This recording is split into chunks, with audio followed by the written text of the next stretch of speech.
গঙ্গাসাগর মেলার আগে দমকলের ব্যবস্থাপনা খতিয়ে দেখতে গঙ্গাসাগর পরিদর্শনে এলেন দমকল মন্ত্রী সুজিত বসু।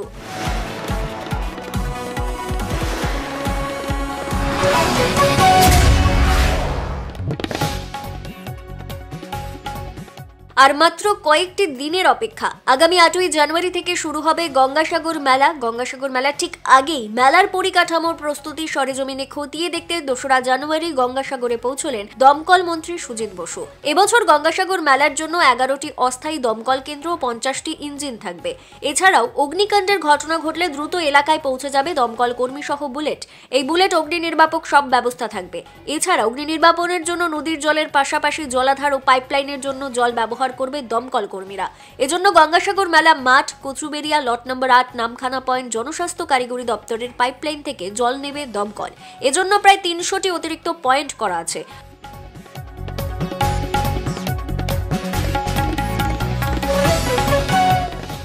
মঙ্গলবার গঙ্গাসাগর মেলার পরিকাঠামো ঘুরে দেখেন দমকল মন্ত্রী সুজিত বসু।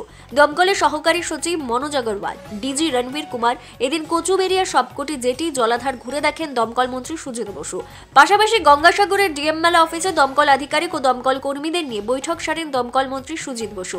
এদিন ওই বৈঠকে দমকল মন্ত্রী সুজিত বসুর সঙ্গে উপস্থিত ছিলেন সুন্দরবন উন্নয়ন মন্ত্রী বঙ্কিমচন্দ্র হাজরা, সুন্দরবন পুলিশ জেলার পুলিশ সুপার কোটেশ্বর রাও, সাগরের এসডিপিও দীপাঞ্জন চ্যাটার্জি, সাগরের বিডিও কানাইয়া কুমার রয়, সাগর থানার ভারপ্রাপ্ত আধিকারিক শুভেন্দু দাস, গঙ্গাসাগর কোস্টাল থানার ভারপ্রাপ্ত আধিকারিক বাপি রায় সহ অন্যান্য প্রশাসনিক আধিকারিকগণ।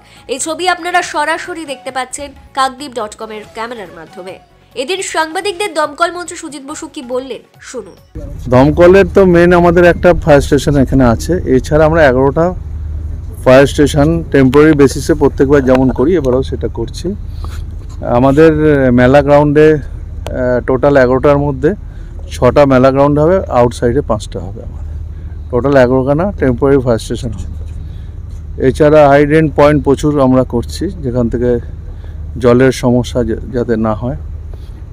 আর যা যা অ্যারেঞ্জমেন্ট থাকার কথা আমাদের সব রকমই অ্যারেঞ্জমেন্ট দমকলের পক্ষ থেকে থাকছে।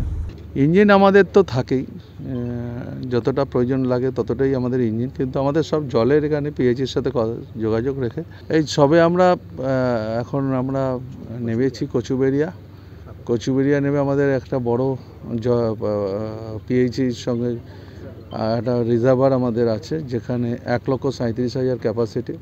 সেই রিজার্ভারটা আজকে টেস্ট হবে।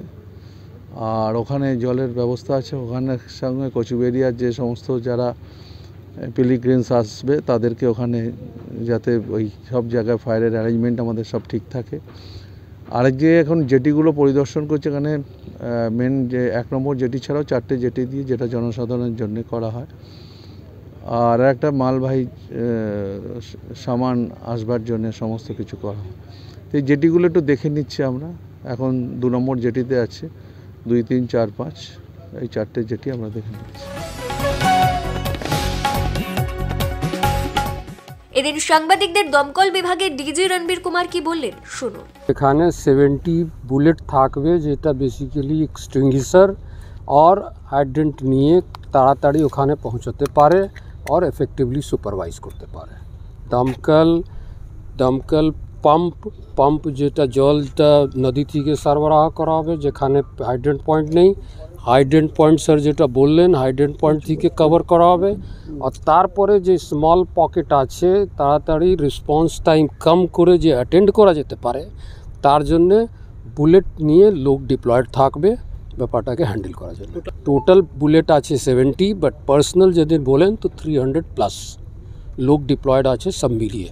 আমরা ওই জন্যে ট্রাফিকের যে মানুষের সার্কুলেশন পুলিশ কন্ট্রোল করছে, ওই সার্কুলেশনকেই ধ্যান রেখে আমাদের ফ্লোটা भी করা হচ্ছে, যেন হিন্ড্রেন্স না হয় আর ইজিলি পৌঁছাতে পারে।